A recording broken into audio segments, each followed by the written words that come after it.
Welcome to the Motormouth YouTube channel. I'm Zach. I'm Andrea. And this is Questions, Coffee, and Cars 179. How do you get a question in? Follow along on Instagram at Motormouth_Andrea. Every Sunday morning I put a post out asking for questions. Once we gather them, the post is deleted and we start the show. Time now for Questions, Coffee, and Cars. Your questions from Instagram. Debating between the 2026 Genesis GV70 2.5T Advanced and the 2025 VW Tiguan SELR. I usually gravitate towards the value choice in cars, but I'm ready to step into more luxury. Thanks to your recent reviews, they both seem great and check all the right boxes. Just trying to figure out if the GV70 is that much nicer and worth the extra $15,000 to $20,000. Okay, let's do a 3-2-1. Genesis or Volkswagen? 3-2-1. Genesis. GV70. And I'll tell you why I'm choosing it. It all comes down to the platform and the all-wheel drive system. And as much as the Tiguan has moved the interior much more upscale and premium feeling, the Genesis platform is a rear bias. It's basically the G70 sedan with a rear bias all-wheel drive system developed by Magna. It's used in the BMW cars as well. And just straight driving dynamics and performance, I would put the GV70 head and shoulders above the Tiguan, which is a front-wheel drive all-wheel drive system. Now, keep in mind, we haven't driven the more powerful Tiguan, which is coming, 268 horsepower. But you're right, the interior of the new Tiguan looks gorgeous. Like, Volkswagen really stepped up their game with that model for a non-luxury. I mean, it's really blurring the lines. But yes, if you're just talking about the regular powered Tiguan, for sure, the GV70 2.5T, which we think offers a ton of value, is the way to go. I wouldn't even get the 3.5T. Let's pile on top here. The GV70, in our feedback from you, the viewers, people who own them like them. They seem to be very reliable. Volkswagen, on the other hand, has had a lot of issues over the last several years with reliability. So I would put my money on the Genesis. Other small things you can't pick up on camera, things like the bottom parts of the door cards and things on the Genesis is that much nicer. They know how to make a beautiful interior. One thing to keep in mind about Genesis models, and we hear this from you, we don't own a Genesis model, is that depreciation is quite high. They just don't keep their resale value. So that is something to consider. Lease it. What is the better purchase when the price is similar? A used premium vehicle or a new fully loaded mainstream one? You know, interestingly enough, Zach and I, over the years, have purchased older luxury models for their engaging drive, interior. Obviously, at that time, were much nicer. So I think that it really comes down to you as a person and reliability. Are you going to keep up with the older model? Yeah. Are you going to make sure those repairs, if they come up? Depends how old you're going to get. Okay, so you can get a 3-year-old premium car, like a luxury car, that's coming off lease. And the vast majority of luxury cars are leased. So you get one that's coming back after a 36 months lease. It already has a 1-year extra warranty than a mainline car. They usually come with 4 years, or almost all of them do. And then you get what's called a certified pre-owned version. So that gets you usually another 2 years. So basically, if you buy a 3-year-old car, it has 3 years worth of warranty, which is the same if you bought a non-premium car. Most cars are 3-year warranty. So you've kind of got that covered. Someone else has absorbed the depreciation. You're driving a premium car. We've done this many, many times. That's the way we like to buy high-end cars, except for if it's something unique and special and you just have to get it new. Yeah, for sure. And if you are concerned about reliability, let's say if you're somebody who puts reliability at the top of your list and you're used to driving Toyota or let's say Honda models, well, you could move into the Lexus Acura space, and be you're better, still yeah. going to feel like you're getting that reliability that you're looking for. Hi there, big fan of your channel. Thank you. I'm considering trading in my 2020 Elantra preferred sedan this fall, and I'm torn between two options, the 2025 Tucson Preferred and the 2025 Ford Escape ST line with all-wheel drive. Which would you recommend, and could you outline the pros and cons of each? You can say whether it's hybrid or not.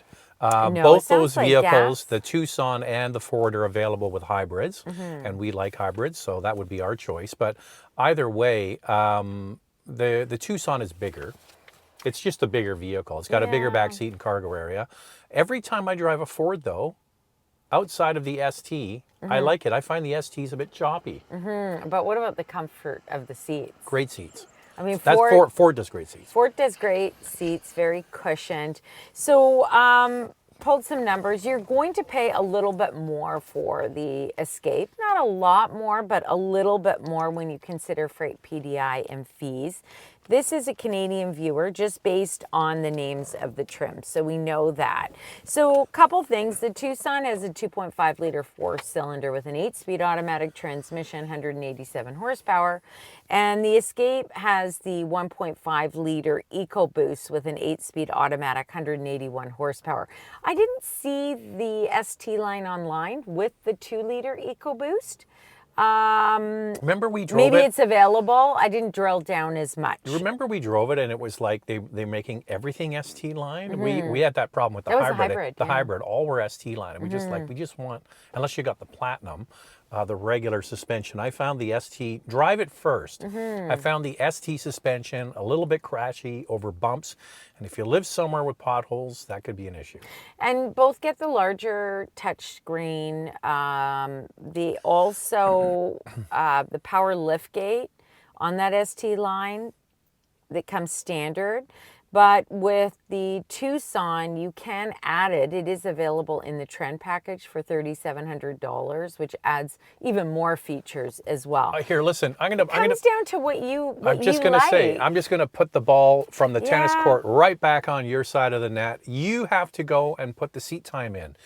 Drive them both. It'll be probably pretty clear once you drive them which one you like more. And then the deciding factor almost always is what the finance rates are. And also, Who's got the better interest rates? That's Yeah. usually the tiebreaker. Actually, a viewer said they were looking at a CRV, RAV4, and what did they end up going with? Something Did else they because say? it was insurance, wasn't Yeah, it? I can't remember what they went with, but they ended up going with another brand because it was $60 less a month for insurance.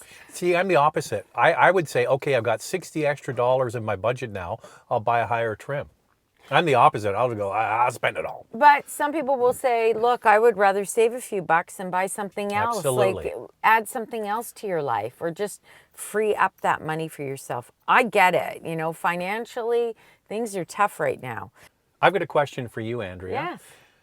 Do you think more people who watch this are subscribers or more people who watch this are not subscribers? They're actually not subscribers. Yeah. So the thing is, a lot of people watch, all of them, but they haven't subscribed. So if you want to do us a favor for this channel, just subscribe. You're watching them anyway. Just hit that button. It surely helps us. And I know that Google, once you watch our videos, they feed you them. So you kind of think to yourself, oh, I am what do I subscribed. need to subscribe for? I mean, I get that. I watch one video and then I'm fed a whole bunch of stuff. Andrea's always got these dog videos she's watching. Oh my gosh, the dog videos. And then they send me sad dog videos. And I don't need to see sad dog and cat videos. I hate it. Don't subscribe to that. No, but it is helpful for us on the channel if you subscribe. So my question is, my dad wants the Palisade, but I told him the Santa Fe is a better choice. Which one do you think is a better choice and why? Because they just came out with the new Palisade and it competes against the Santa Fe, so we don't know which one to buy. Well, the thing is, we haven't driven the new Palisade, but the Palisade is bigger. It is bigger. So I agree with you. The Santa Fe has a lot of compelling features to it. You've got to like that boxy look, though, and it isn't as big. So Palisade, just on pure space, will win. We are still waiting to get back into the one with the dual clutch, which is the Santa Fe, and see if if we like it, because we weren't totally sold on that. We weren't sold on it. I would say, yeah, bigger. Like the Palisade is bigger. This new Palisade compared to the previous model is 2.5 inches longer, and the wheelbase is 2.7 inches longer. So that means you're getting more interior space. I mean, the Palisade has more third row legroom. Do you need that third row all the time? It's going to have more cargo space than the Santa Fe. I think it looks good. The hybrid for the Palisade is a 2.5 liter turbo now, and the Santa Fe is a 1.6 liter turbo. So you're going to get more power with the Palisade. Your premise is not actually factually correct. They're not the same.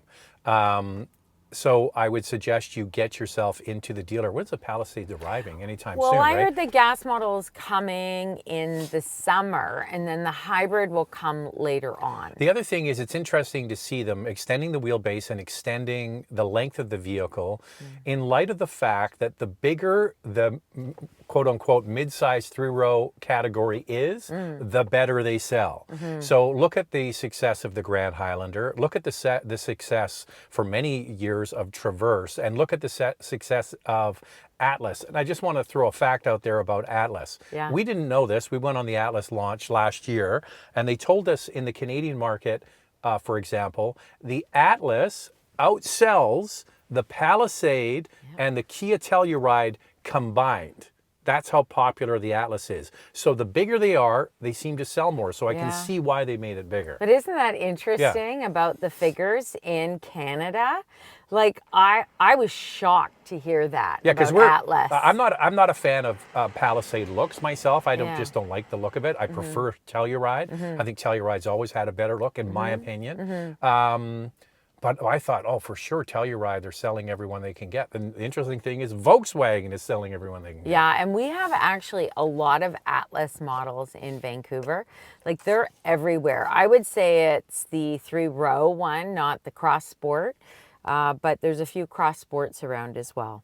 Which would you pick? Wow, there's a lot of which would you pick? That's why they're trying here, to Andrea. decide. They want to know. Absolutely. They want to know, what does Drea like? Yeah. And by the way, the guy sitting to your left, what is he like? I don't know. They were here for Drea. No, they're all here for Drea. both of us. They're here for the white pants, Andrea. Oh, I know. I got my white pants on because it's spring, right? I mean, the Soon to be weather's summer. pretty good here. It's been very cold. White pants are out. White pants are out. It's been very cold in the north of North America this spring. It's been very cold. It's going to change. I got my weather guy I follow.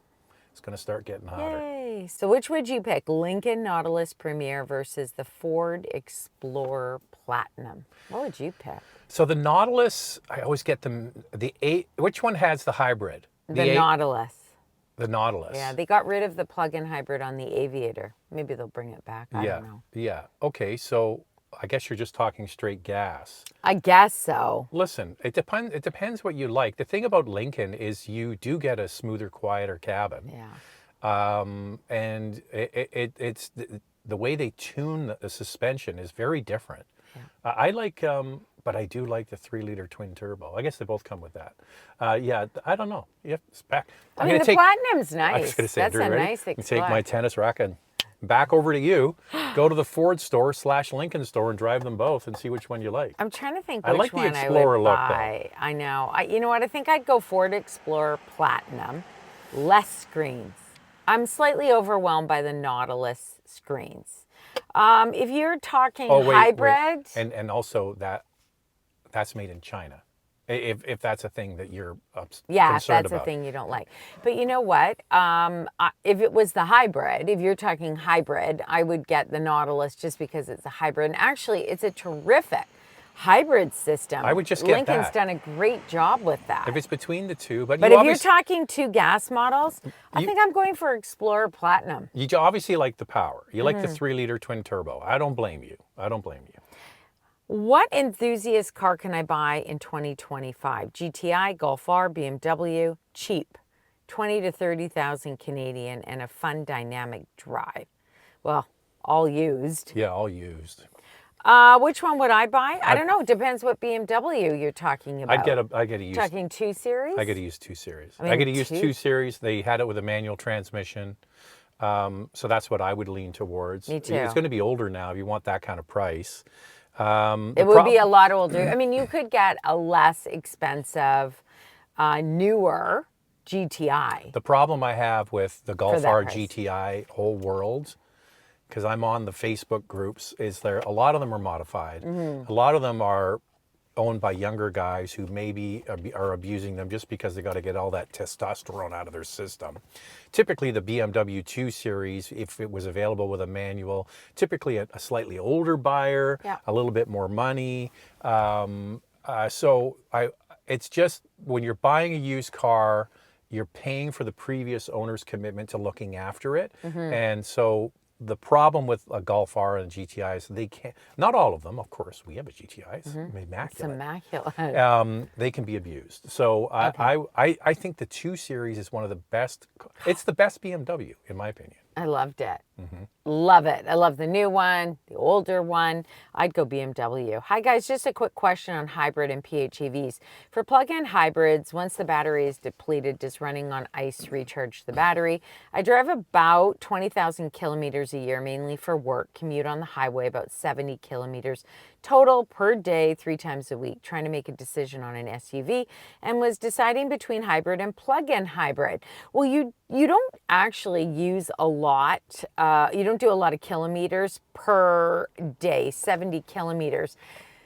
Yes, you can charge the battery using the gas engine. We don't recommend that because you're not going to get great fuel economy. We recommend plugging this vehicle in every day as much as you can to get the best fuel economy. Can you read what you said that you're doing highway miles?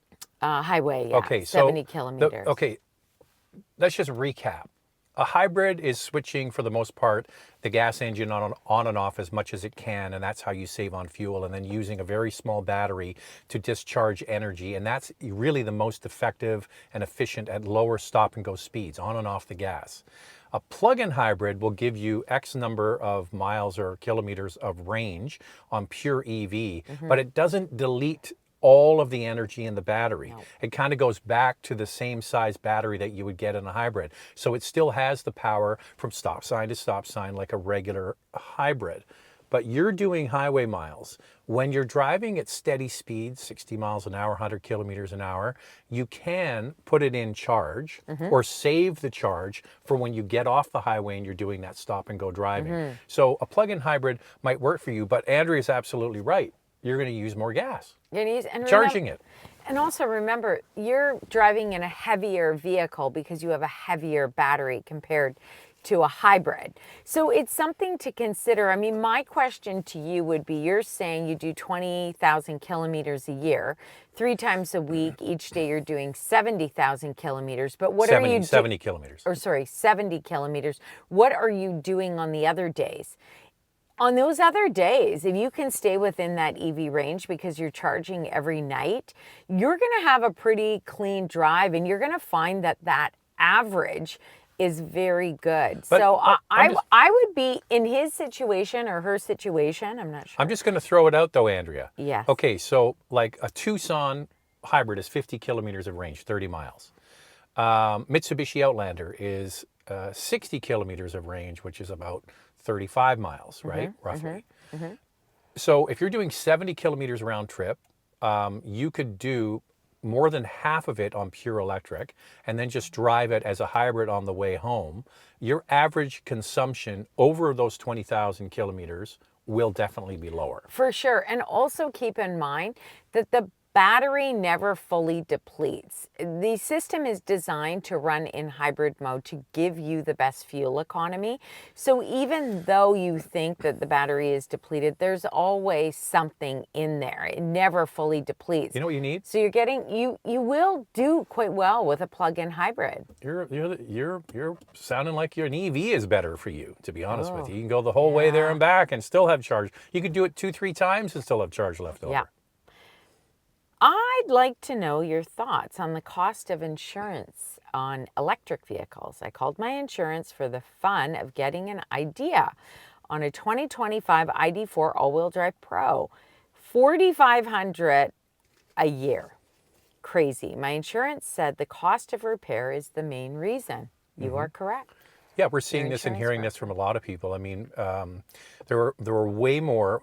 We had a viral video that took off. This was a year and a half ago, about an Ioniq 5 that was written off, and the battery cost more than the actual cost to purchase the car. Yeah. Well, I think the combined views are 3 to 4 million on those two videos.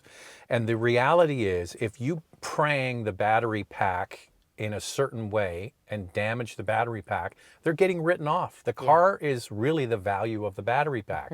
So that's why EVs are more expensive to fix. And so that's the problem. A lot are getting written off. And it's not even the battery. If you I mean, the battery is also a part of that, of course, but if you damage the vehicle on the outside, just the repairs are more. Like you think, like in a gas model, you may just have to replace a certain part. Sometimes they're all connected on electric vehicles, and you have to change the whole side of the vehicle. Then you've got the case of, did the battery get impacted during the collision? So there's a lot at play with electric vehicles. So insurance has really gone up. So in that story, we found out, we're hearing stories that if the case of the battery, it's surrounded by typically an aluminum case, is damaged, they don't even take a chance with it. They just write the car off. So your insurance, even though you're a great driver, is being lumped in with all of them. And that's the reason why. And this is one of the things, is like people start running the numbers and they're like, yeah, well, is it worth it? So the last question about the PHEV, and then I said maybe an EV, well, run the numbers on the insurance. Yeah, run the numbers on the insurance. Hello, Andrea and Zach. I love your videos and watch them regularly. Thank you. They are very informative. I have a Mazda CX-5 2013 model. I'm looking to upgrade to the luxury segment. Any suggestions from you guys would be great help. My preferences are best interior and features, reliability, better space and storage, good fuel economy. I have 2 kids. I'm looking for a compact 2-row SUV. Compact 2-row SUV. Okay, Andrea, I know which one I'm going to say, and we haven't talked about this. You're going to do a 3, 2, 1. You ready? 3, 2, 1. Lexus NX. NX. I'm doing RX. Compact, they said.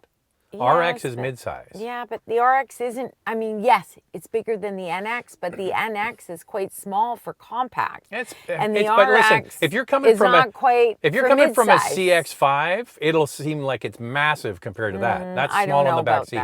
Hey, listen, I think an NX hybrid is going to give you all the stuff you want. I think that for space-wise, and even luxury, I think that the RX is just a little bit more. Yes, it's more money. It's not just a little bit more in money. She didn't say about budget.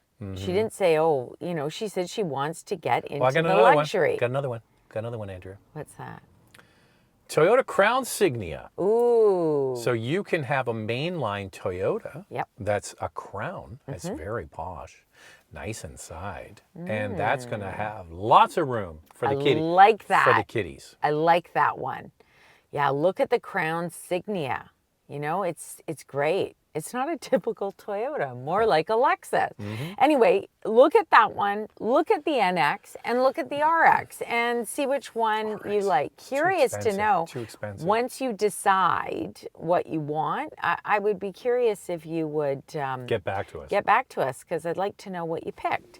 Any idea on the satisfaction surveys for the Ford Bronco Raptor owners? When I went online... So the Bronco Raptor. Raptor. Okay. I went online. People are like, it's fantastic. I really like it. They don't seem to have any issues with it. One person says they own a 4Runner, and then they own this Bronco Raptor, and they're like, oh my God, next level. I would say that somebody who's considering a Raptor anything, I wouldn't even be like looking up quality scores.